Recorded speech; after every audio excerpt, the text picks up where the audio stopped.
जो योजना कुरुक्षेत्र, ये सारी मैगजीन है, डाउन टू अर्थ मैगजीन हो गई, ये चीज़ें बहुत इंपॉर्टेंट है, ये चीज़ समझो। क्वेश्चन यहीं से बन रहे हैं और आगे भी फ्यूचर में यहीं से बनेंगे, ठीक है। तो ये चीज़ याद रखना, एक एक क्वेश्चन वहाँ से आ रहा है। और एक और चीज़ मैं तुम लोगों को बता रहा हूँ, जैसे आज मैं उसको ज्योग्राफी एनसीईआरटी पढ़ा रहा था, तो मैंने एक चीज़ देखो, याद करो कि आर्किड वाला 2013-14 में क्वेश्चन आया था, आर्किड की विविध खेती कहाँ पे की जाती है। उस क्वेश्चन को मुझे, जब तक मैं सोचा इतने साल मुझे पढ़ते हुए, मुझे कभी उसका सोर्स नहीं मिला, ठीक है, कि भाई कहाँ से पूछ लिया। ये ऐसे होता है ना भाई, यूपीएससी का अटपटे क्वेश्चन पूछती है। तो परंतु मैं आज उसको जब 11th क्लास की सोचो पढ़ा रहा था, तो उसके एनसीईआरटी में डायरेक्ट दिया हुआ था कि आर्किड की विविध खेती होती है। तो ये चीज़ समझो, मतलब हाँ बोलो ना कि ना। एनसीईआरटी देख के ना मेरे दिमाग में यही सवाल आया था कि क्या यूपीएससी मेंबर से पेपर पढ़ाते हैं 6, 7, 8, 9, 10 की एनसीईआरटी रीड करते हैं? क्या क्या क्या दोबारा बोलो। एनसीईआरटी 6, 7 की हाँ हाँ, इतना पूरे इंडिया का टफेस्ट पेपर बनाना है और एनसीईआरटी रीड कर रहे हैं। हाँ सोच लो, रीजन समझो, रीजन ये चीज़ समझो, यही मैं बार बताऊँ। जैसे मान लो कि ये सीसीएट के पेपर पे सवाल उठे थे, सोचो यूपीएससी ने क्यों नहीं पलटी मारी, क्योंकि भाई पेपर उन्होंने वहीं से बनाया है। मैंने कितने क्वेश्चन तुम्हें दिखा दिए, सीसीएट के क्वेश्चन वहीं से बन रहे हैं। 6 to 8, 6 क्लास से भाई पहले चैप्टर खोलते वहाँ से बन रहा है। ये आज 8th क्लास का हम पहला दूसरा चैप्टर पढ़े तो उसमें से बने हैं। कहाँ का टफेस्ट है? अच्छा वो 8th क्लास का है भाई, आप नहीं पढ़ोगे, बच्चे तो पढ़ते नहीं। मैं ये बता रहा हूँ, इस मार्केट में एनसीईआरटी क्लास ये 6 क्लास की मिलती भी नहीं है यहाँ पे, बहुत खोजा तब जाके हमें मिली एनसीईआरटी। जब इस मार्केट में ये हाल है तो बच्चे पढ़ते नहीं है, पढ़ते नहीं तो सीसेट हार्ड लगता है। रीजन ये है ना। आवाज दिमाग में यही भरा जाता है कि इतना बड़ा एग्जाम है तो बड़ी बड़ी मोटी मोटी किताबें पढ़नी हाँ, पड़ेगी। वैसा कुछ ही नहीं है, और ऐसा कुछ भी नहीं है। अब मैं जो मतलब मैं देखो, इसीलिए मैं तो देवेंद्र सर थे, वो जब मेरे को है ना एक बार बोले, 4 बार मेंस लिखे हैं, तो वो बोले कि मैं हमेशा एनसीईआरटी पढ़ के ही देता हूँ पीटी। तो मैं बोला कि ऐसा क्या बात है, एक बार तुम पढ़ चुके हो, बार बार क्या पढ़ने की जरूरत है। तो बोला नहीं, मैं चाहे कभी भी एग्ज़ाम दूँ, मैं बिना एनसीईआरटी के एग्ज़ाम देता ही नहीं, मुझे एनसीईआरटी पढ़ूंगा तभी मैं एग्ज़ाम देता हूँ। तो ये चीज़ समझो कि अब मुझे समझ में आ रहा है कि आखिर में ये क्यों है, और हमेशा उसके पीटी क्यों निकल जाए, 132 नंबर क्यों आ जाते थे। रीजन ये है। तो ये चीज़ समझने का प्रयास करो कि एनसीईआरटी बहुत इंपॉर्टेंट है, और वहीं से क्वेश्चन सोचो, एक एक क्वेश्चन सोचो। जैसे आज नगीना ने बेचा चाइना वाला, और वो आज तक कोचिंग वाले नहीं पता कर पाए कहाँ से आया क्वेश्चन। ठीक है, आर्किड वाला मैं बता रहा हूँ, ठीक है, 10 डिग्री चैनल वाला क्वेश्चन आज मैंने देखा, उसमें वो जो आया लोकटक झील का क्वेश्चन है, ज्योग्राफी में साफ साफ है 10 डिग्री वाला लिखा हुआ है पूरा हाँ ना। हाँ, पूरा अच्छी तरीके से लिखा हुआ है। लोकटक झील का जो क्वेश्चन 2-3 बार आ चुका है, वो क्वेश्चन उसमें दिया हुआ है। तो ये चीज़ समझो। मैं इसीलिए बता रहा हूँ कि एनसीईआरटी में रिसर्च करो, मतलब रिसर्च इन द सेंस उसी को ही पढ़ो, बार बार पढ़ोगे, बार बार। और एक एक चीज़ उसका मैप का, हिस्ट्री के क्वेश्चन मैं तुम्हें बताऊंगा, उस टाइम मैंने बताए भी थे आप लोगों को। हिस्ट्री क्वेश्चन कहीं नहीं जा रहे, वहीं से पूछा जा रहा है, ठीक है। और रही दूसरी बात, पीवाईक्यू मैंने कल बताया था कि पीवाईक्यू देखो कैसे रिपीट हो रहा है, ठीक है। तो ज़्यादा यही है कि अपने जो रियल रिसोर्स है उसी पे ही रखो।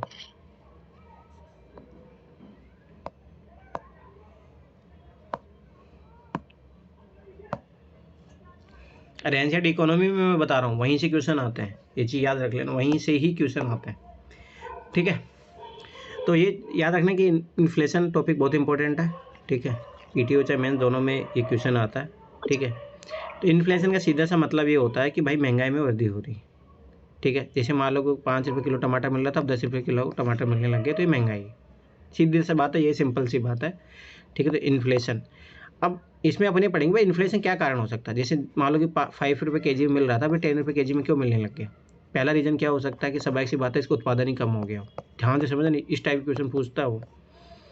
उत्पादन जब कम हो गया हो, ध्यान समझना, जैसे मान लो कि पहले एक ठेला बेचने वाला था, उसके पास मान लो 10 केजी था, ठीक है, और लोग खरीदने वाले थे 10 लोग ही थे, और एक व्यक्ति को 1 किलो चाहिए था, आराम से बेच रहा था 5 रुपये किलो में। अब सोचो कि इसके पास टमाटर की जो है आवक कम हो गई, अब इसके पास है 5 केजी है, ध्यान समझना। और ये सब लोग खरीदने वाले हैं, 10 लोग ही हैं अभी खरीदने वाले, ठीक है। अब स्वाभाविक सी बात है, अब डिमांड क्या हो गई है, मांग क्या हो गई है, बढ़ गई है, ठीक है। अब स्वाभाविक सी बात है, मांग बढ़ गई है, अब ये सबको तो 1-1 किलो दे नहीं पाएगा, जो ज़्यादा पैसा देगा उसको देगा, तो फिर ऑटोमेटिक क्या कर देगा, 10 रुपये के जी कर देगा। 10 रुपये के जी करेगा तो ऑटोमेटिक ही क्या होगा, इसमें से सबाई वो तो हर कोई नहीं खरीद पाएगा। तो मांग बढ़ गई है, उत्पादन कम हो गया, इसके कारण भी महंगाई बढ़ती है। दूसरा एक चीज़ सोचो, 5 रुपये केजी है, उत्पादन उतना ही हो रहा है जितना पहले हो रहा था, परंतु इधर क्या हो गया, 20 लोग आ गए। अब 20 लोग आ गए तो सबाई सी बात क्या हो गई, अब मांग क्या हो गई है, बढ़ गई है। मांग बढ़ गई तो ऑटोमेटिक इसके दाम भी बढ़ जाएंगे। ठीक है, तो ये सिंपल सा ये कॉन्सेप्ट याद रखना, यूपीएससी कोई सा भी क्वेश्चन सॉल्व हो जाएगा। ठीक है, तो ये चीज़ याद रखना, मतलब सप्लाई, ठीक है, अगर आपूर्ति में कमी हो रही है तो सबाई सी बात ऑटोमेटिक महंगाई बढ़ जाएगी। कोई चीज़ के मान लो कि सप्लाई नहीं हो रही है, ऑटोमेटिक क्या होगा, महंगाई बढ़ जाएगी। दूसरी चीज़, अगर मांग बढ़ रही है तो ऑटोमेटिक वो चीज़ जो है महंगाई हो जाएगी। मांग कम हो रही है तो सबाई से ऑटोमेटिक वो चीज़ सस्ती हो जाएगी। ठीक है, तो ये चीज़ याद रखना, बेसिक कॉन्सेप्ट है, सारे क्वेश्चन सोल्व हो जाएंगे, बस ये चीज़ याद रखना और कुछ भी नहीं है इसमें। तो मैंने दोनों साइड से बता दिया। ठीक है, तो लागत, कॉस्ट, ये सारी चीज़ें वो समझ जाओगे अभी धीरे। ठीक है, क्वेश्चन इंपॉर्टेंट आता है, हर बार पीटी में आता है क्वेश्चन, ये चीज़ याद रख लेना।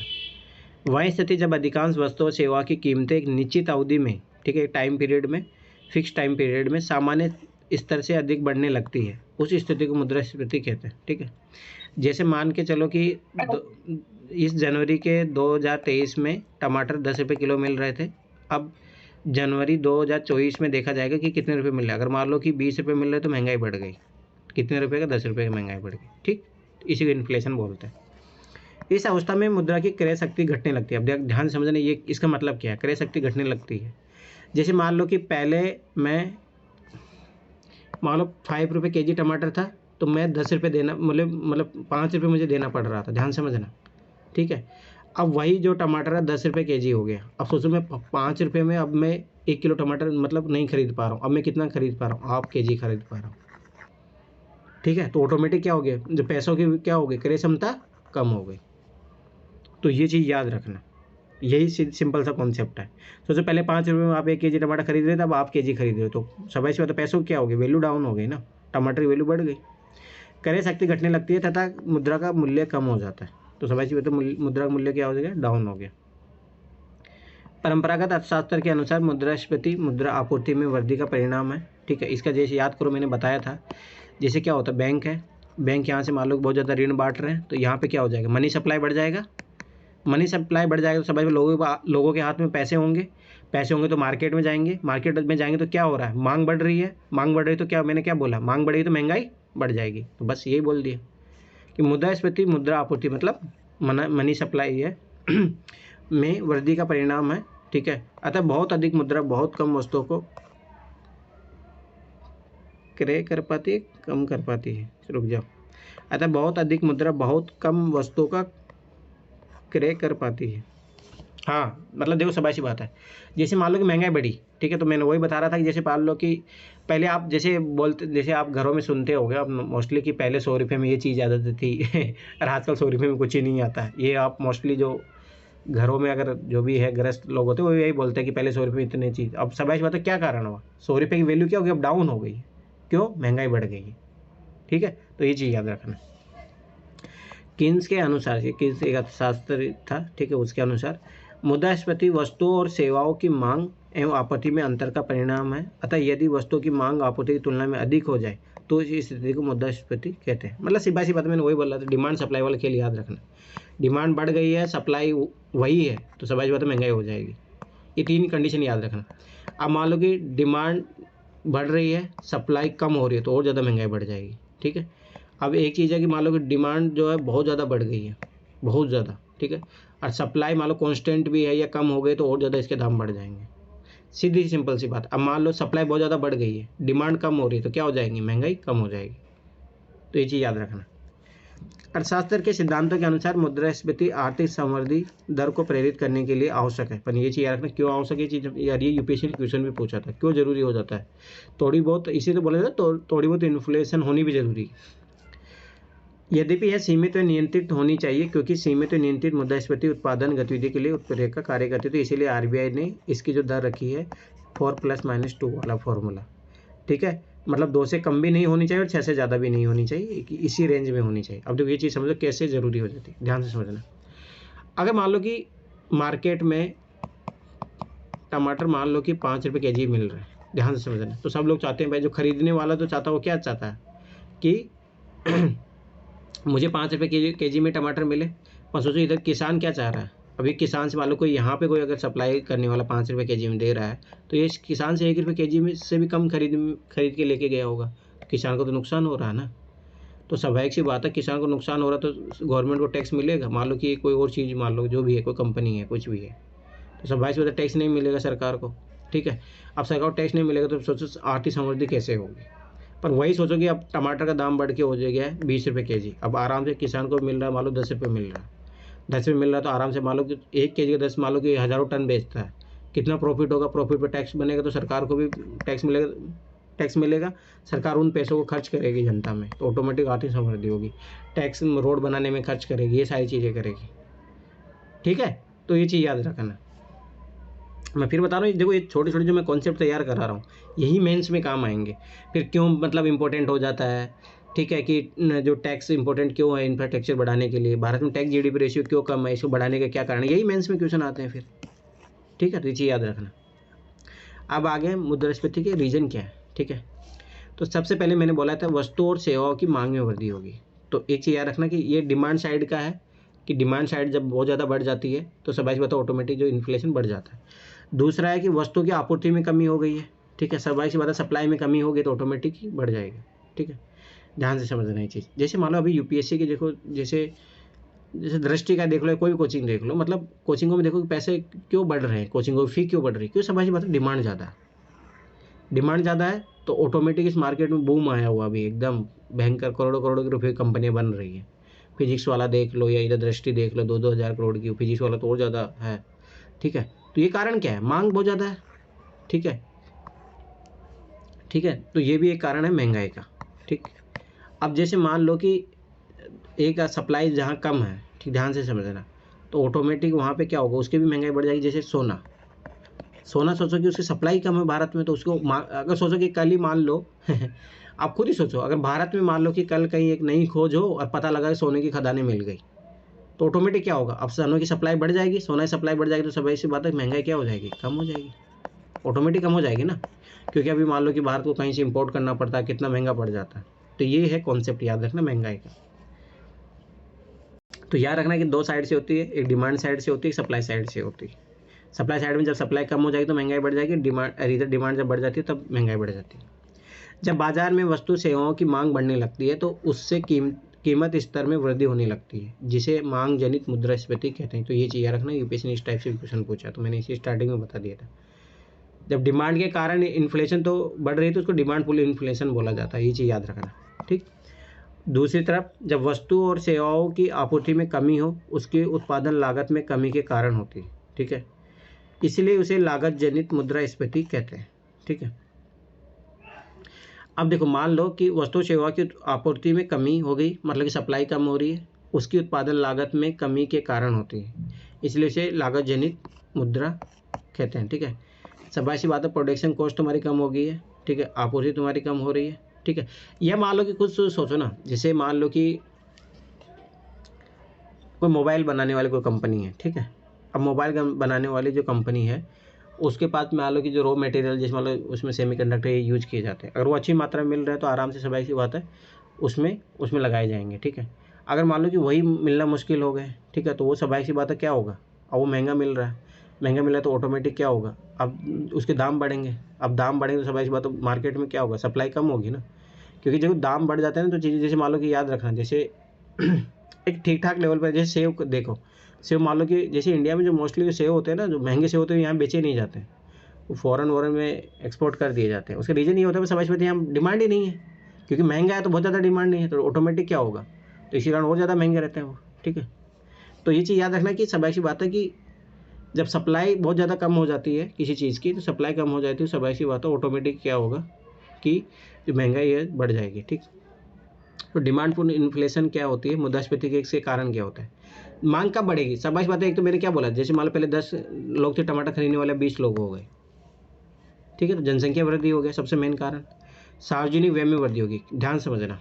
अब मैं एक चीज़ में बता रहा हूँ, जैसे मान लो कि पहले देखो ये 10 लोग थे जो टमाटर खरीद रहे थे, ठीक है। अब इधर क्या हुआ, सरकार ने जो गरीब लोग थे, ध्यान समझना, तो पहले बेचारे ये लोग क्या कर रहे थे, दाल रोटी खा के टाइम पास कर रहे थे, टमाटर सब्जी कहाँ से लाएंगे, ठीक है। अब क्या हुआ, सरकार ने भाई पैसा दे दिया इनको, सरकार ने मान लो कि जैसे मान लो सरकार बोले कि जाओ, मान लो कि जो गरीबों के खातों में 6,000 रुपये डाल दे। अब इनके पास में क्या आ गया, पैसा आ गया।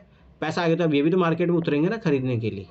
तो इनके पास में 10 रुपये आ गए, अब ये भी टमाटर खरीदेंगे, खाएंगे, कितने दिन तक दाल रोटी खाते रहेंगे। मतलब समझो कॉन्सेप्ट एक कि सब बात हो, सरकार की हेल्प से भी कैसे महंगाई बढ़ती है। और यही क्वेश्चन आया था। सार्वजनिक व्यय में वृद्धि होती है। एक और मैं इसका एग्जाम्पल बता देता हूँ।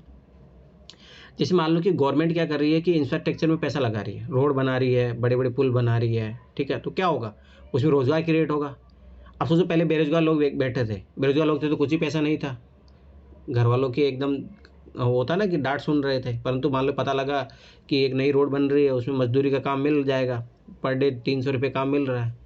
चीज़ समझो कि गवर्नमेंट क्यों करती है काम, रोड इंफ्रास्ट्रक्चर बनाने से क्या फ़र्क पड़ता है। अब स्वाभाविक सी बात है, क्या होगा कि ऑटोमेटिक जो है, जो बेरोजगार लोग बैठे थे अब उनको भी महीने का मान लो कि 10-15 हज़ार रुपये कमा रहे हैं। आप सोचो पहले 1 रुपये नहीं कमा रहे थे, अब 10-15 हज़ार रुपये कमा रहे हैं। तो ऑटोमेटिक अब क्या जाएंगे, मार्केट में जाएंगे, कुछ खरीदेंगे, तो ऑटोमेटिक क्या हो गया, अब मांग बढ़ रही है। मांग बढ़ रही तो स्वाभाविक बात क्या होगी, इन्फ्लेशन बढ़ जाएगी। ठीक, तो ये है सार्वजनिक व्यय में वृद्धि के कारण कैसे इन्फ्लेशन बढ़ता है। अगला राजकोषीय घाटे में वृद्धि। अब राजकोषीय घाटे में वृद्धि क्या होगी, जब मान लो सरकार बहुत ज़्यादा और योजनाएं चला रही है, मनरेगा चला रही है, रोड बना रही है, ब्रिज बना रही है, ठीक है। तो स्वाभाविक बात हो, कहाँ से पैसे लेती है, वहाँ से लेगी, वहाँ से लेगी तो राजकोषीय घाटा होगा। राजकोषीय घाटा होगा तो स्वाभाविक ऑटोमेटिक क्या होगा, यही क्वेश्चन में फिर बता रहा हूँ, ये चीज़ याद रखना, क्वेश्चन बना था डायरेक्ट इसी कॉन्सेप्ट में। तो राजकोषीय घाटा बढ़ेगा ना। बजट मान लो सरकार की बात तो 100 रुपये थे, परंतु सरकार तो 500 रुपये जो है जनता को बांट के रखी है, मतलब जनता बांटने के ना सेंस की मान लो योजना में लगा के रखी है, तो 400 रुपये का घाटा है ना। तो बजटीय घाटा जब जैसे जैसे बढ़ते जाएगा ऑटोमेटिक क्या होगा, महंगाई बढ़ती जाएगी। इसीलिए बोला जाता है कि जैसे फिजिकल डेफिसिट वाला क्यों बोला जाता है कि बार बार गवर्नमेंट को FRBM एक्ट क्यों लाया गया, इसीलिए लाया गया। ठीक है, तो ये चीज़ याद रखना, ताकि गवर्नमेंट उस पर कंट्रोल करे, ताकि महंगाई पे कंट्रोल हो। ठीक है, तो ये भी चीज़ याद रखना। लोगों की क्रय शक्ति में वृद्धि हो जाए, मान लो परचेसिंग पावर तुम्हारी बढ़ जाए, उसका रीज़न क्या होगा, स्वाभाविक सी बात है कि मजदूरी की दर में वृद्धि हो गई है। पहले मान लो कि 100 रुपये मिलते थे खेत पे काम करने के, अब 150 रुपये मिलने लग गए, 50 रुपये बढ़ गए ना। तो अब तुम स्वाभाविक बात है 50 रुपये मार्केट में लेके जाओगे, वहाँ जाओगे तो मांग बढ़ाओगे। सस्ती मौद्रिक नीति, ठीक है। अब से सस्ती मौद्रिक नीति का मतलब है लोन जो है अब कम ब्याज दरों में मिल रहे हैं, तो हर कोई जाके लोन लेके पैसा खर्च कर रहा है। पैसा खर्च कर रहा तो वो क्या जाएगा, मार्केट में जाएगा, मार्केट में जाएगा तो स्वाभाविक बात है डिमांड बढ़ाएगा। ठीक है, कर की दर में कमी हो गई है। ठीक है, अब मान लो कि जैसे टैक्स स्लैब है, जैसे मान लो कि कोई गवर्नमेंट एम्प्लॉय था, 50,000 रुपये उसका 10% ले रहे थे मान लो उससे, ठीक है, मान लो 5,000 दे रहा था। अब मान लो गवर्नमेंट ने उसको 5% से 2.5% कर दिया, अब उसके पास 2,500 बच गया, 2,500 बच गया तो ऑटोमेटिक जाए कहाँ जाएगा वो, मार्केट में। मार्केट जब जाएगा तो स्वाभाविक सी बात है क्या करेगा वो, ठीक है, खरीदेगा वो सामान, तो सामान खरीदे तो क्या होगा, मांग बढ़ेगी। ठीक है, तो ये चीज़ याद रखना, ये यहीं से कॉन्सेप्ट से क्वेश्चन बनते हैं। अगला काले धन की मात्रा में वृद्धि। ठीक है, अब ये भी एक बहुत बड़ा कारण रहता है। अब देखो काले धन जैसे कब कब निकलता है, ये चुनाव में निकलता है। जैसे अभी चुनाव हो रहे थे तो यहाँ पे खूब एकदम शराब बेची जाती है, उस टाइम ऑटोमेटिक जो है दाम बढ़ जाते हैं, लोगों को पैसे बांटे जाते हैं। ठीक है, टीवी खरीदे, जैसे साउथ में तो ऐसा होता है कि वहाँ टीवी भी खरीद के दिए जाते हैं। अब काला धन जितना होगा उतना निकलेगा मार्केट में, तो स्वाभाविक बात है क्या होगा, लोगों के पास पैसे आएंगे तो क्या होगा, ऑटोमेटिक मांग बढ़ेगी। ठीक है, तो ये चीज़ याद रखना। तो ये डिमांड सप्लाई जो है, डिमांड फुल इन्फ्लेशन है, उसके बारे में। अगला है कॉस्ट के आधार पर कॉस्ट जनित जो मुद्रास्फीति होती है उसके कारण क्या होते हैं। मान लो कि उत्पादन की लागत में वृद्धि हो गई तो कब होगा, जैसे मैंने बोला था कि मान लो कि मोबाइल है, मोबाइल में सेमीकंडक्टर से ज़रूरत होती है। अब मान लो सेमीकंडक्टर की कॉस्ट बढ़ गई तो ऑटोमेटिक क्या होगा, उसकी जो है कॉस्ट बढ़ जाएगी, तो ऑटोमेटिक महंगाई बढ़ गई ना। ठीक है, पहला कारण। कच्चे माल की लागत में वृद्धि होगी, तो मैं वही बता दूं, मोबाइल के लिए कच्चा माल क्या हो गया, सेमीकंडक्टर हो गया। भूमि के किराए में वृद्धि होगी, सोचो जैसे मान लो अब यही है, जैसे मान लो कि आज अब मैं यहाँ रह रहा हूँ, 11,000, मान लो कि अंकल बोलेंगे नहीं अगले साल भाई 12,000 रुपये दो, और वो बोल भी रहे हैं। ठीक है, तो ऑटोमेटिक स्वाभाविक बात है मेरी कॉस्ट बढ़ रही है ना। तो भाई स्वाभाविक बात है जैसे मान लो कि मैं अभी 5,000 का कोई कोर्स चला रहा हूँ, तो उसमें भाई मेरा भी लिविंग कॉस्ट बढ़ रहा है, महंगाई बढ़ रही है, तो मैं भी आगे उसको बढ़ाऊंगा। तो सिंपल सी बात है। ठीक है, तो ये चीज़ याद रखना। इसलिए कोचिंगों की देखो ना, एक फॉर्मूला लगाते हो, 10% हर साल बढ़ाता है। कोई सी कोचिंग में जाके देख लो, 10% हर साल बढ़ाते चले जाते हैं। ठीक है, क्योंकि भाई स्वाभाविक सी बात है भूमि का किराए में वृद्धि होती है, मजदूरी दर में वृद्धि हो रही है, एम्प्लॉय का भी तो बढ़ रहा है ना। ठीक है, ब्याज दरों में वृद्धि हो रही है, इंटरेस्ट रेट बढ़ रही है। ठीक है, टैक्स रेट में जब वृद्धि हो जाए, ठीक है, तो उसके कारण भी क्या होगा, लागत जनित जो है वो मतलब आपकी कॉस्ट जो बढ़ जाएगी, आधारभूत संरचना की लागत में वृद्धि हो जाए आप।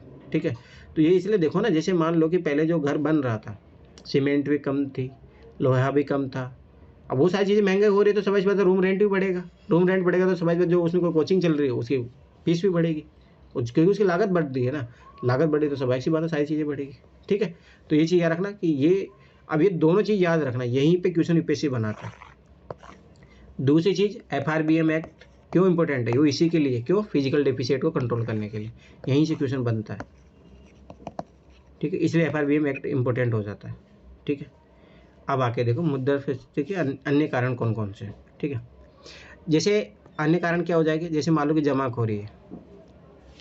मान लो जमाखोरी कैसे होता है, ध्यान से समझना। जैसे मान लो टमाटर का एग्जाम्पल लेते हैं अपन। अब टमाटर का एग्जाम्पल देखो, ध्यान से समझना। टमाटर में क्या है कि सब एक सी बात है, पहले तो आराम से भाई किसान मान लो कि आराम से 1 रुपये में दे रहे थे तो 5 रुपये में ग्राहक को मिल रहा था। अब क्या हुआ, ध्यान से समझना। यहाँ से मान लो कि किसान है, फार्मर है, और यहाँ पे जो मान लो सेल करने वाला है ये कंज्यूमर है। अब सोचो यहाँ पे इसके पास जैसे मान लो पहले 10 किलो आ रहा था, मार्केट में 10 किलो की डिमांड थी। अब मैंने क्या बोला, सबसे पहले क्या जीत है कि एक तो भाई डिमांड तो उतनी ही है, मांग मान लो कि अपन मान लेते हैं उतनी ही है। अब मान लो कि सप्लाई में जब कमी हो जाए, सप्लाई में कमी हो जाए तो ये क्या करते हैं, यहाँ पे जो बिचौलिए लोग होते हैं वो क्या कर लेते हैं, स्टोरेज कर लेते हैं। अब सवाल बात है, वो मार्केट में क्या छोड़ रहे हैं, 2 ही छोड़ रहे हैं। अब सोचो डिमांड है 10 kg की, छोड़ रहे हैं 2 ही kg, ऑटोमेटिक क्या हो जाएगा, दाम बढ़ जाएगा।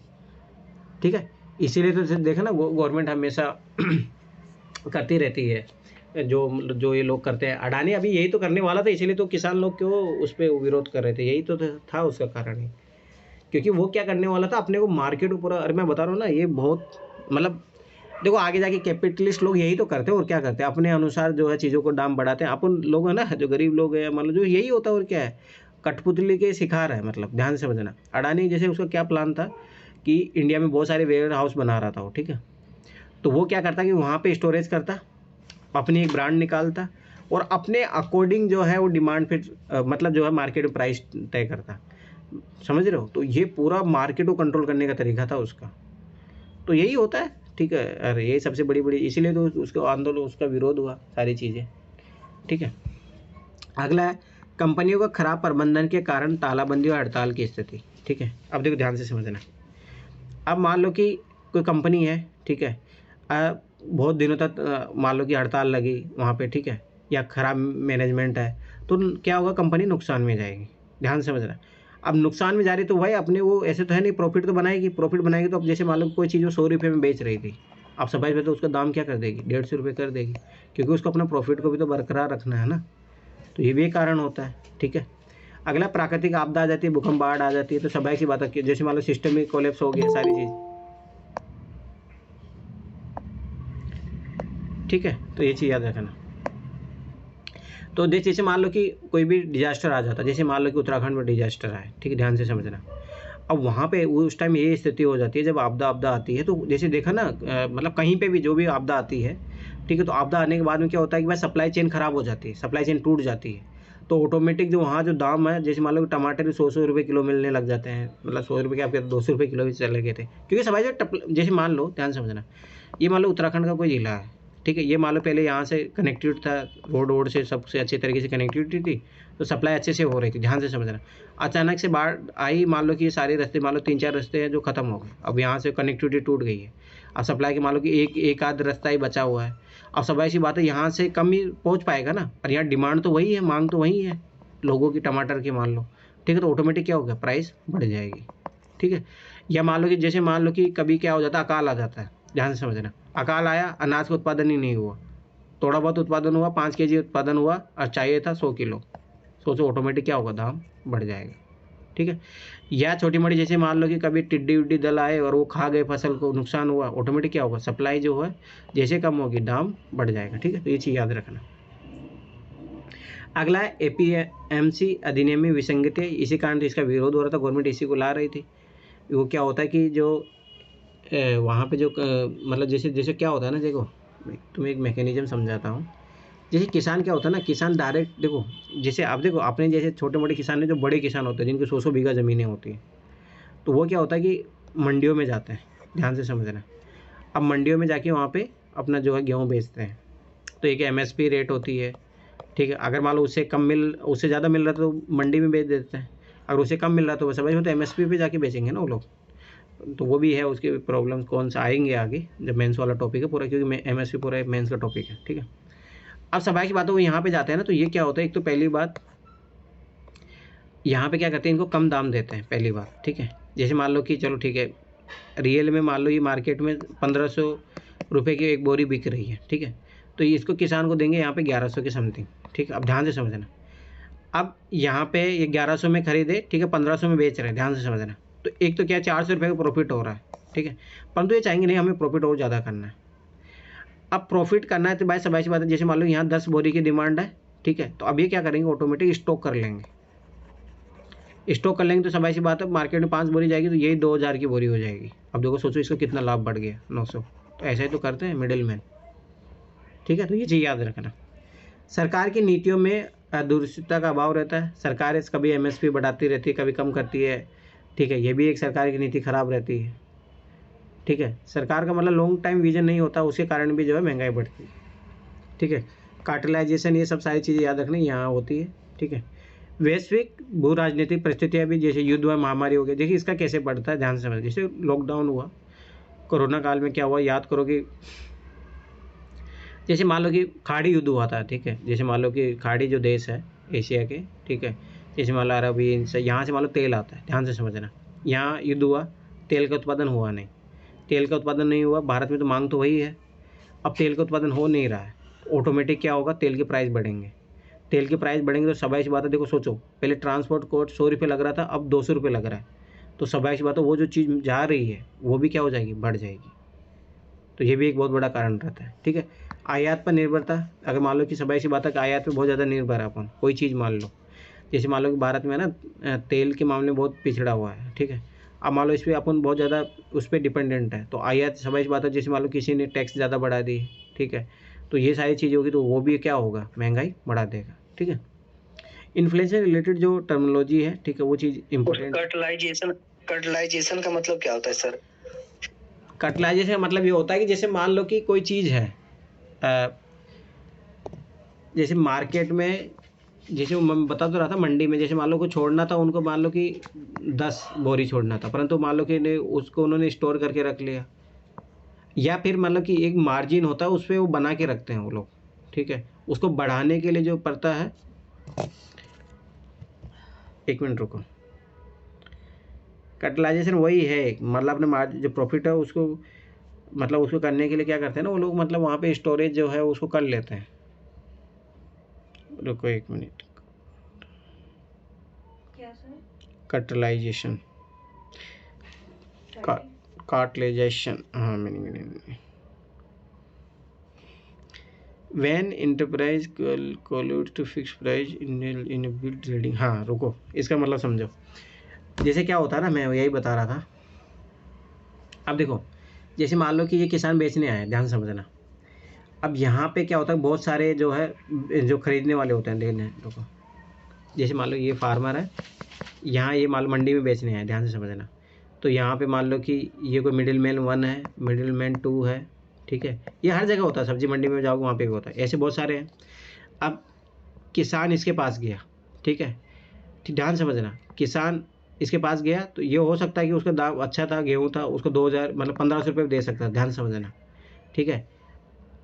ऐसे करोगे तो सब ऐसी बात है, किसान को तो लाभ होगा अगर इनमें कंपटीशन रहेगा, ध्यान से समझना। परंतु ये लोग क्या करते हैं, कैपिटलाइजेशन करते हैं, और ये क्या करते हैं, अपने में ही डील कर लेते हैं तीनों लोग, भाई अपने को ये डील कर लेते हैं कि अपने को देखो कोई भी आए किसान, अपने को 1100 रुपये से ज़्यादा नहीं देना। अब आखिर में क्या करेगा किसान, उसको बेचना ही पड़ेगा ना, ये जब सारा इनके वो बन जाता है। तो ये है, तो ये अपने प्रॉफिट बढ़ाने का तरीका है, ठीक है। तो ये चीज़ याद रखना, जैसे सब्जी मंडी में अगर आप जाओगे, जैसे यहाँ नेहरू विहार की सब्जी की मैं बता रहा हूँ, ये सारी दुकानें यहाँ पे वो फिक्स है, वो एक ही दाम रखते हैं, वो कम नहीं करते क्योंकि मिली भगत होती है उनकी, ठीक है। तो ये चीज़ याद रखना। तो वैसे जब किसान से जब वो करते हैं, बार्गेन खरीद रहे हैं या बार्गेन, तो कैपिटलाइजेशन अपना कटेल मतलब एक समूह होता है, समूह बना लेना कि अब अपने को इसी दाम पे खरीदना है, ठीक है। तो ये चीज़ याद रखना। अरे ये हर जगह होता है, बार्गेनिंग करने कॉन्सेप्ट हर जगह चलता है, ठीक है। ये एक टर्म है, ये चीज़ समझना, ये ऐसा नहीं कोई इकोनॉमी नहीं, ये पॉलिटिक्स में भी लागू होती है, हर जगह लागू होती है, हाँ सर, वो जो मंडी में सर बोली लगती है ना सर, तो 20 लोग उसी के आदमी हाँ होते हैं, हाँ वही उसी का बोली लगाते जाते हैं हाँ कि 100 200 500 600 700 900, और जब देखते हैं कि इससे आगे कोई नहीं बढ़ रहा तो 900 रुपए में दे दो किसी बस को, वही 100 रुपए की वही चीज। वही होता है और क्या। ठीक है, वो बहुत बहुत अरे बहुत स्मार्ट लोग बैठे रहते हैं वहाँ पे ठीक है, चलो मुद्रास्फीति से संबंधित शब्दावलियाँ जो बेसिक है। रेंगती हुई मुद्रास्फीति मतलब क्रैपिंग इन्फ्लेशन। ठीक है, बहुत कम है वो, जैसे ऐसे रेंग के चल रहा है। ये इन्फ्लेशन बढ़ तो रहा है पर बहुत धीरे धीरे। ठीक है, ये अति निम्न मुद्रास्फीति दर है। ठीक है, सामान्यतः विकसित देशों में पाई जाती है, जैसे अमेरिका हो गया। इस स्थिति में मुद्रास्फीति की दर लगभग 3% ही होती है, मतलब 2 देखो ध्यान समझना, 2.90 है, 2.91 हो रही है, बस ऐसे धीरे धीरे बढ़ रही है। ठीक है, चलती हुई मुद्रास्फीति, चलती हुई तो देखो सुनो, आप चल रहे हो तो आपके पैर कितना बढ़ेंगे, इतना बढ़ेगा ना, आगे ऐसे बढ़ते जाएंगे थोड़ा थोड़ा। इसके अंतर्गत मुद्रास्फीति की दर 1 अंक में होती है, परंतु यह रेंगती हुई मुद्रास्फीति से अधिक होती है, उसके कंपेरिजन में कम ज़्यादा है। कैसे, जैसे मान लो 2.5 अंक नहीं छुएगी ये। ठीक है, ये क्या होगा 2 3 4 5 ऐसे बढ़ेगी। ठीक है, ये विकासशील देशों में आर्थिक विकास के लिए आवश्यक होते हैं, तो 3 से 10% तक जा सकती है, उसके बीच में रहेगी मतलब। ठीक है, दौड़ती मुद्रास्फीति अब चलती हुई मुद्रा विकासशील देश के लिए अच्छी है। हाँ, उनके लिए अच्छी है ना, आवश्यक है। मैंने क्या तो बोला था, इसलिए याद करो, मैंने बोला था इन्फ्लेशन जरूरी भी है ना। तो जो किसान को दाम ही नहीं अच्छा मिल रहा तो क्या है, वो क्यों खेती करेगा फिर। एक ठीक ठाक लेवल पे तो मिलना चाहिए ना। अब सोचो तुम चाहो नहीं, देखो ये चीज़ याद रखना, ये बहुत बड़ा डायलेमा है। कंज्यूमर चाहता है कि मुझे सब कम से कम दाम पे मिले, और जो प्रोड्यूसर है, मतलब किसान है जो प्रोड्यूस कर रहा है, वो चाहता है कि मुझे ज़्यादा से ज़्यादा दाम मिले। ये बहुत कंट्रोवर्सी हो गया ना। अब ये चीज़ को कहीं ना कहीं तो बैलेंस करना पड़ेगा ना, भाई ग्राहक भी ज़्यादा दाम पे ना खरीदे और किसान को भी कम दाम ना मिले। इसीलिए ज़रूरी हो जाता है कि अपने को इतना बीच में तो चाहिए, 5% तो मिले। समझ में आया, तो ये चीज़ याद रखना, इसलिए अच्छी हो जाती है। दौड़ती हुई मुद्रास्फीति, रनिंग इन्फ्लेशन। अब मान लो भाग रही है, सोचो कि आप चलने की स्पीड और आपकी भागने की स्पीड तो अलग होगी ना, तो भाई सब ऐसी बात है, आप दौड़ोगे उसमें तो ज़्यादा और ज़्यादा स्पीड से बढ़ेगी महंगाई। मुद्रास्फीति की 2 अंकों से होती है, परंतु प्रारंभिक अवस्था में होती है, मतलब ज़्यादा नहीं, 10 11 12 ऐसे ही होती है, ऐसा नहीं बहुत ज़्यादा 200 300 भी चली जाती है, ये याद रखना। ये आर्थिक विकास में बाधा उत्पन्न करती है, क्योंकि सबाई सी बात है, बहुत ज़्यादा महंगी हो जाएगी ना चीज़ें, तो लोग खरीदेंगे नहीं, और जब लोग खरीदेंगे नहीं तो जो प्रोडक्शन नहीं होगा तो टैक्स नहीं मिलेगा, तो सोचो गवर्नमेंट वेलफेयर के प्रोग्राम कैसे चलाएगी। इस तरीके से सोचना मल्टीपल वे से। ठीक है, तो ये चीज़ याद रखना। अब आगे भाई कूदती हुई मुद्रास्फीति अभी तो और ज़्यादा बढ़ेगी। मुद्रास्फीति की दर 2 अंकों में है, परंतु उच्च स्तर की ओर अग्रसर है, मतलब 20 30 ऐसे बढ़ रही है, 40 50। यह अति उच्च मुद्रास्फीति का कारण है, ये चीज़ याद रखना। ठीक है, अति उच्च मुद्रास्फीति, हाइपर इन्फ्लेशन। ठीक है, अब ये तो और ज़्यादा होगा, ये तो 100 200 में बढ़ेगा। अरे ऐसा होता है, जाके देखो, अभी तुर्की में भी हुआ था उसके पहले वेनेजुएला में भी हुआ। ठीक है, बहुत बहुत ज़्यादा। सोचो तुम्हारे 10,000 के नोट में टमाटर नहीं मिल रहा है एक सोच लो, इतनी बुरी स्थिति हो जाती है हाइपर इन्फ्लेशन में।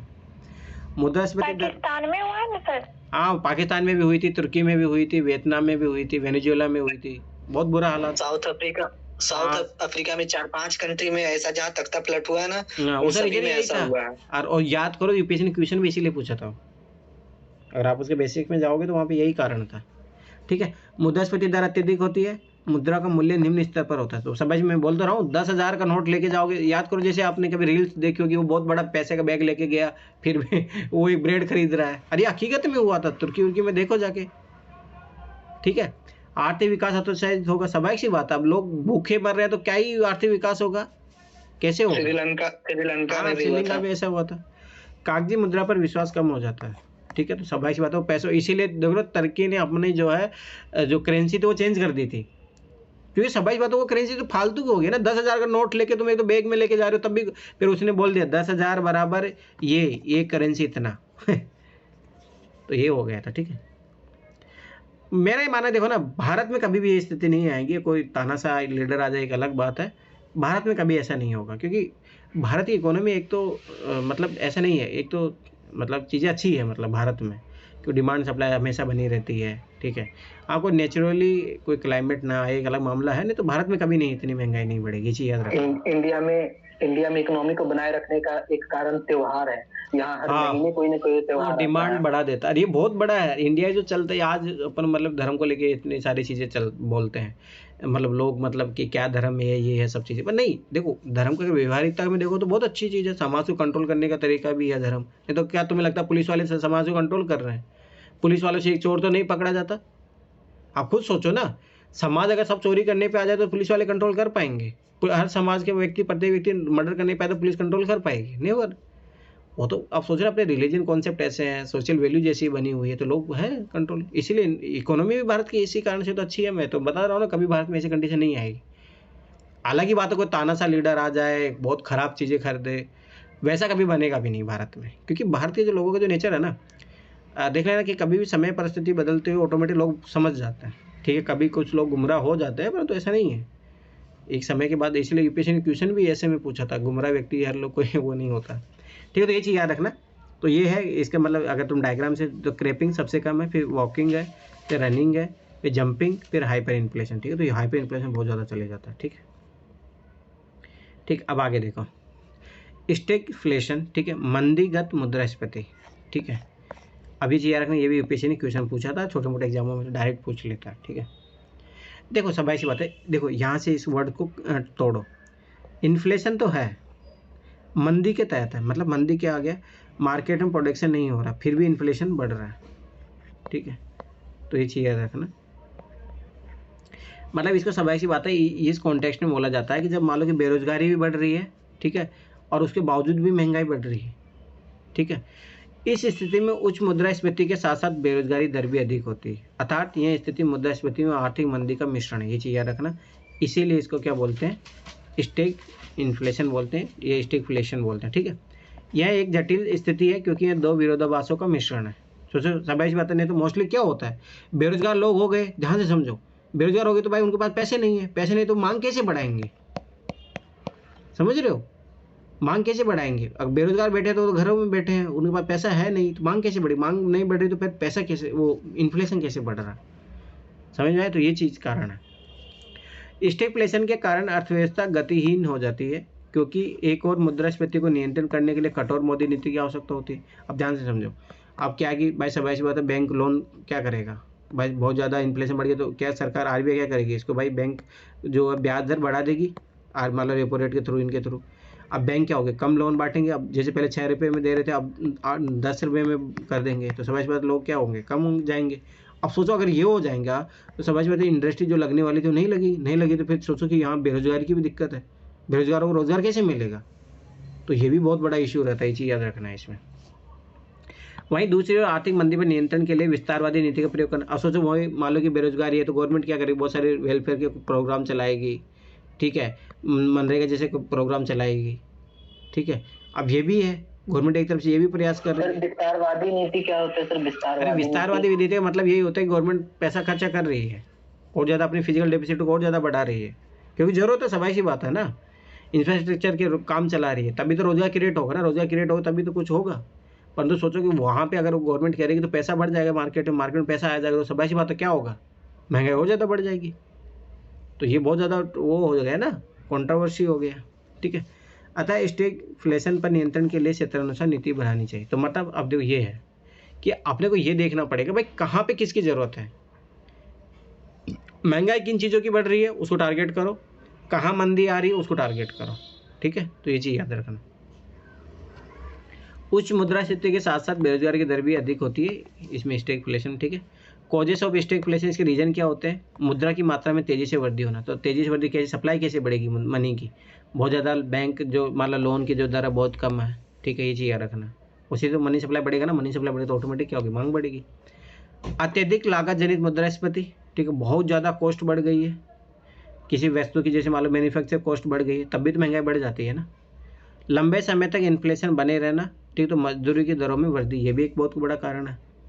प्राकृतिक कोई मान लो आपदा आ गई, ठीक है, और विदेशी व्यापार से घाटा हो गया, तब भी ये चीज़ें हो जाती है। ठीक है, तो ये चीज़ याद रखना। ये सीधी सिंपल सी बात है, जब बेरोजगारी भी हो, ठीक है, महंगाई बढ़ रही है तो स्टैगफ्लेशन बोलते हैं। ठीक, बॉटल नेक इन्फ्लेशन क्या होता है, अवरोध या संरचनात्मक मुद्रास्फीति। ध्यान से समझना, बॉटल नेक मतलब देखो कि एक बोतल है, ठीक है, अब उसके जो है यहाँ तक इन्फ्लेशन पहुँच गई है, ठीक है, इतना वो पहुँच सकती है, ठीक है।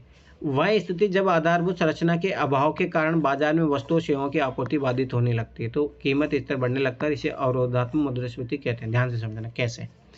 जैसे मैं बता रहा हूँ, जैसे दिल्ली से अगर मान लो दिल्ली में अगर जैसे मान लो कि इसकी कनेक्टिविटी बहुत अच्छी कनेक्टिविटी है, ध्यान से समझना ये चीज़, तो स्वाभाविक सी बात है ट्रांसपोर्ट कॉस्ट मान लो कि 10 रुपये लग रहा है, तो टमाटर आराम से 5 रुपये केजी में मिल रहा था। अब मान लो कि रोड बहुत ख़राब हो गई है, ध्यान समझना, टाइम बहुत ज़्यादा लग रहा है, ऑटोमेटिक पेट्रोल, देखो टाइम ज़्यादा लगे तो पेट्रोल ज़्यादा बिगड़ेगा, तो किराया ऑटोमेटिक क्या हो जाएगा, बढ़ जाएगा। और जब ऑटोमेटिक किराया बढ़ जाएगा तो स्वाभाविक बात है क्या होगा, महंगाई बढ़ जाएगी, ठीक है। तो ये चीज़ याद रखना। या मतलब और भी कोई रीज़न में सामान्य से कारण बता रहा हूँ, ठीक है। मान लो कि गवर्नमेंट ने बहुत ज़्यादा क्या कर दिया कि रोड पे टोल प्लाजा बना दिया, बहुत ज़्यादा टैक्स वसूली कर रही है, तो उससे भी क्या होगा, कॉस्ट बढ़ जाएगी। सप्लाई में कॉस्ट बढ़ा तो स्वाभाविक सी बात है क्या होगा, ऑटोमेटिक जो उस वस्तु का दाम बढ़ जाएगा। यह स्थिति आपूर्ति में कमी के विभिन्न अवरोधों को दर्शाती है। इस समस्या से निपटने के लिए सरकार को विभिन्न अवरोधों को दूर करने के लिए वस्तुओं सेवाओं की आपूर्ति बढ़ाने पर बल, तो क्या करेगी सरकार, इंफ्रास्ट्रक्चर बनाएगी, मान लो कि जो टोल है उनको ज़्यादा फ्री करेगी, ठीक है। तो ये सारी चीज़ें होती हैं। अब आगे तरलता जाल, लिक्विडिटी ट्रैक, ठीक है। ये बहुत सालों से चर्चा में था, ऐसा भी बोला जाता है इंडियन इकोनॉमी भी शायद इस पे आ गई है कि एक लेवल के बाद चीज़ें बाहर निकल नहीं पा रहे, ठीक है। तो वो भी एक है, ठीक है। इसमें क्या होता है कि देखो ब्याज दर कम होती है तो तब बचत दर अधिक होती है, ठीक है, ठीक है। ब्याज आपको बहुत कम मात्रा में मिल रहा है, तो कम मात्रा में मिल रहा है तो समझ पाता क्या होगा, ऑटोमेटिक लिक्विडिटी बढ़ जाएगी, ठीक है। किन्स के अनुसार अर्थव्यवस्था में कभी कभी ऐसी स्थिति आती है कि विस्तारवादी मौद्रिक नीति के बावजूद भी आर्थिक समृद्धि दर नहीं बढ़ती। मतलब बहुत सोचो कि बहुत ज़्यादा कम पे लोन दे रहे हैं तब भी लोग सोचो पैसे नहीं ले रहे हैं, ठीक है, नए नए रोजगार नहीं खोले, नई नई कंपनी नहीं लग रही है, तो ये उस टाइम को दिखाता है।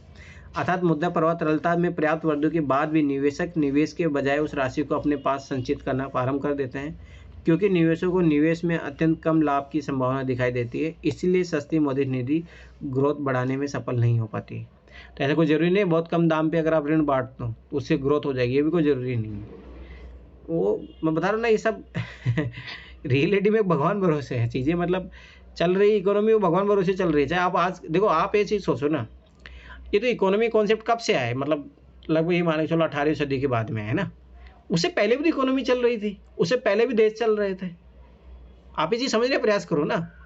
ये तो एक अपने टूल समझा है कि भाई ठीक है चलो ये इन्फ्लेशन है, ऐसे ऐसे ये सारी चीज़ें, इसके ऐसे ये होता है, ये होता है, पर उससे पहले भी तो इकोनॉमी चल रही थी ना, ठीक है। तो ये चीज़ याद रखना।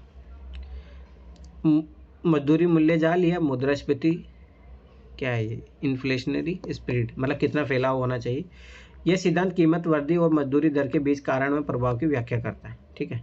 पर समझ बात है, ऐसा भी नहीं कि मजदूरी दर बहुत ज़्यादा बढ़ा दो तो महंगाई बढ़ जाएगी, पर ऐसा भी नहीं कि मजदूरों की दर ही मत बढ़ाओ और उधर महंगाई बढ़ता है। तो वो एक लेवल होना चाहिए कि उसके बीच में रहे।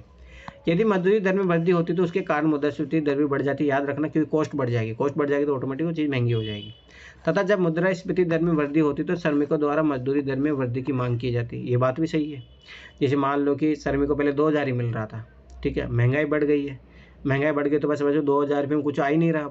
अब तो समझ कंपनी में क्या करेंगे, धरना देंगे, भाई 4000 चाहिए। अब मजदूरी दर बढ़ी तो ऑटोमेटिक महंगाई और ज़्यादा बढ़ जाएगी। तो ये सारी चीज़ें है, कंट्रोवर्सी चलता रहता है। इस प्रकार अर्थव्यवस्था में मुद्रास्फीति जाल में फंस जाती है, ठीक है, ट्रैप में फंस जाती है कि क्या करें। अगर मान लो कि श्रमिकों के अगर सैलरी बढ़ाओगे तो ऑटोमेटिक मुद्रा जो महंगाई वो ज़्यादा बढ़ जाएगी और कॉस्ट महंगा होगा, और उसका फिर महंगा होगा तो वैसे उसका प्रोडक्शन क्या होगा, कम हो जाएगा। तो ये भी बहुत बड़ा प्रॉब्लम रहता है। इस समस्या से निपटने के लिए निवेशक को प्रोत्साहित करके आपूर्ति वृद्धि के प्रयास करने चाहिए, ठीक है, सप्लाई और ज़्यादा बढ़ाने के प्रयास करने चाहिए, ठीक, ध्यान समझना। मुद्रास्फीति दर बढ़ रही है तो मजदूरी दर बढ़ेगी ऑटोमेटिक ही, और ये जब बढ़ेगी तो मजदूरी दर बढ़ेगी, मजदूरी दर बढ़ेगी तो ये बढ़ेगी। इस टाइप का रिलेशनशिप रहता है इनमें, ठीक है।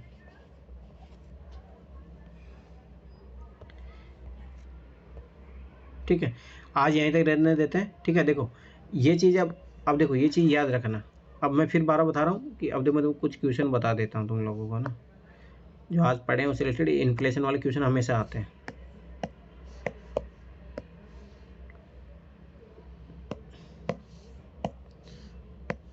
तेरह का प्रीलिम्स पे वाला पेपर देखते हैं एक बार।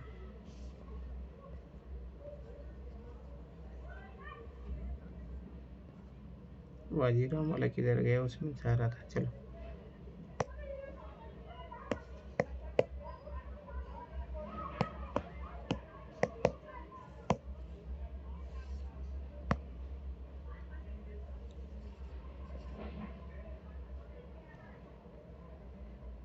दो 2014 तक दिया है क्या? चलो कोई नहीं।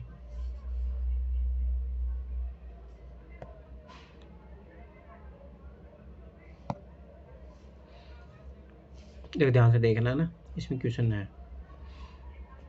अरे लगभग हर साल आता है, मैं फिर बता। देखो ये मैं 10 डिग्री चैनल बता रहा था, ये वाला क्वेश्चन ये एनसीईआरटी में डायरेक्ट डिक्टो दिया है, डिक्टो। ठीक है, अंडमान निकोबार। अब देखो एक और खासियत मैं तुम्हें बता रहा हूँ ना, यही क्वेश्चन है, सेम क्वेश्चन है ना, 2014 में पूछा। अब यही सेम क्वेश्चन 2017 में पूछा था, सुमात्रा और अंडमान निकोबार बीच में दूरी। अभी मैं बताऊंगा उसे। ठीक है, ये चीज़ याद रखना।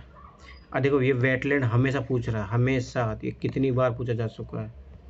चलो अभी इकोनॉमी वाले क्वेश्चन।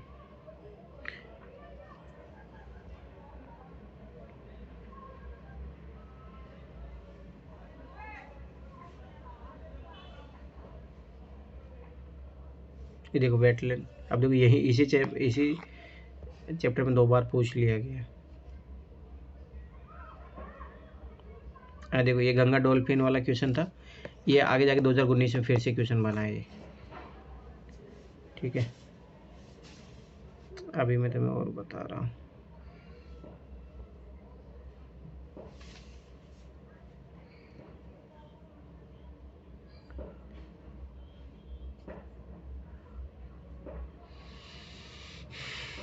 ये आधा हिंदी में आधे कैसे दिया हुआ है इन्होंने।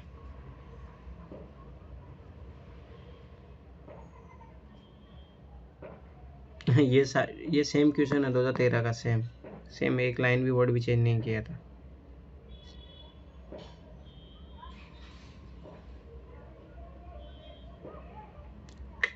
क्वेश्चन कैसे बनाया है ये?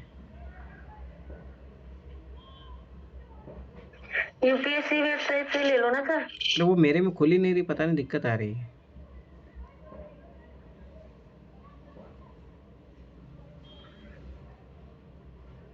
अब देखो ये क्वेश्चन है ना, ये पूछा, फिर डायरेक्ट फिर इसके बारे में पूछा, लेबनान के बारे में पूछा, सीरिया के बारे में पूछा, आगे जाके ट्यूनीशिया के बारे में पूछा यूपीएससी ने क्वेश्चन।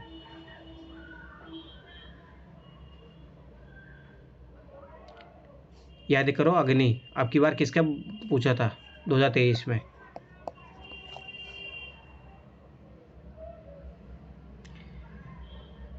देखो ये क्वेश्चन रिपीटेड है।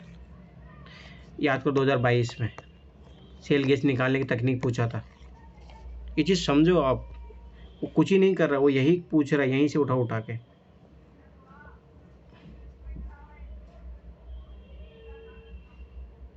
ठीक है, ये एनसीईआरटी क्वेश्चन है डायरेक्ट, ये एनसीईआरटी का कोहली रिज्यूल अब की बात 2023। मैं बता रहा हूँ कहीं नहीं जा रहा, पेपर यही है 2023। ये वाला क्वेश्चन अब क्या 2023 में आया, मतलब इसमें जो अनुसूचित दिया, अगर इस पर काम कर लेते तो वही क्वेश्चन है। देखो आपके फिर बता रहा हूँ, ये क्वेश्चन इंपॉर्टेंट हो जाएगा वापस से। देखो आपकी बार अगर इन पे काम कर लेते तो यही तो क्वेश्चन आया था आपकी बार भी।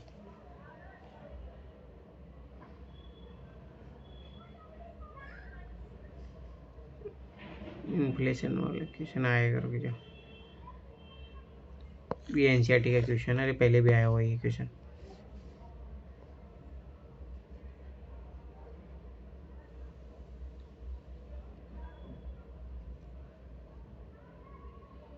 देखो ये क्वेश्चन देखो, यदि किसी सिचुएशन में यदि ब्याज की दर को घटाया जाता है तो क्या होगा?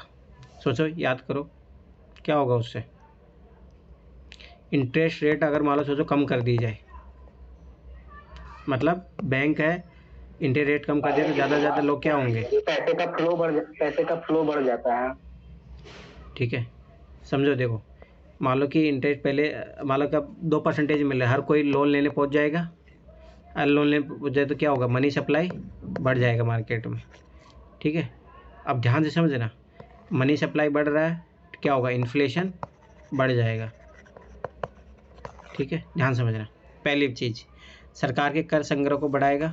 ठीक है, ब्याज की दर घटाया जाए तो क्या होगा, अर्थव्यवस्था में उपभोग व्यय घटाएगा नहीं बढ़ाएगा, ये तो गलत हो गया, क्योंकि सबाइश बात है ना, लोगों के पास पैसे आगे तो कंजम्पशन करेंगे ना, तो ये तो गलत है।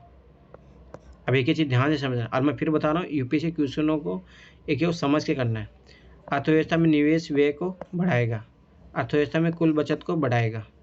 अब ध्यान से समझो, इंटरेस्ट रेट बहुत ज़्यादा कम पे आपको दे रहा है पैसा है, तो समझ में तो ऐसा तो है ना कि भाई एफडी पे ज़्यादा दर दे रहा होगा, तो इसको तो कुल बचत को तो बढ़ाएगा ही नहीं, उल्टा ही चीज़ याद रखना।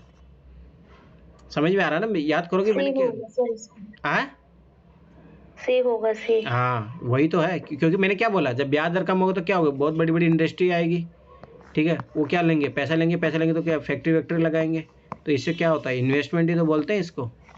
तो क्या होगा, निवेश। देखो ये तो बाद में होगा, ये तो पहले निवेश बढ़ेगा ना, वो तो बहुत पहले कंपनी बन के तैयार होगी, तब जाके वो एम्प्लॉय को देगा, तब टैक्स बढ़ेगा ना गवर्नमेंट को। बस सबसे पहली जो काम होगा वो क्या होगा, निवेश व्यय बढ़ेगा, ये चीज़ याद रखना। तो मैं फिर बता रहा हूँ, यूपीएससी किस तरह की क्वेश्चन पूछ रही चीज़ समझने का प्रयास करो। वो निवेश को बढ़ाने के लिए सरकार अपने इंटरेस्ट रेट को कम करती है ताकि विदेशी यहाँ आकर इन्वेस्ट करे। हाँ वही चीज़। ठीक है, ठीक, एक और क्वेश्चन मैं बताता हूँ, आता है क्वेश्चन, मैं फिर बार बार बता रहा हूँ, यहाँ से क्वेश्चन हमेशा आता है।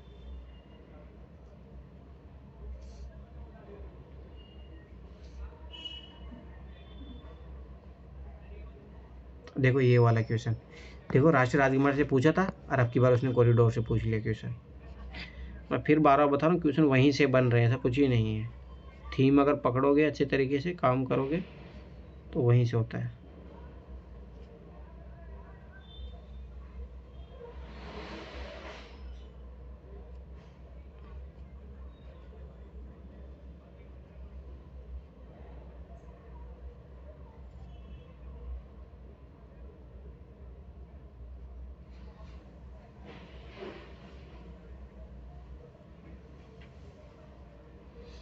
ठीक है, पर्यावरण में प्रदूषण वाला अब की बार क्वेश्चन आया 2023 में। देखो ये इकोनॉमिक आउटलुक मैं बता रहा हूँ, ये क्वेश्चन अभी भी, पहले भी आते थे, अभी भी आ रहे हैं और आगे भी आएंगे। ठीक है, तो ये चीज़ याद रखना। ठीक है, तो मैं फिर बार होता, पेपर को जरूर देखते रहो और क्वेश्चन करो। जैसे इन्फ्लेशन वाला टॉपिक चल रहा है, तो इन्फ्लेशन के क्वेश्चन जाके देखो किस टाइप से पूछ रहा है, पीटी में कैसे पूछ रहा है, मेंस में कैसे पूछ रहा है, तो ये चीज़ याद रखना। ठीक है, तो चलो यहीं क्लास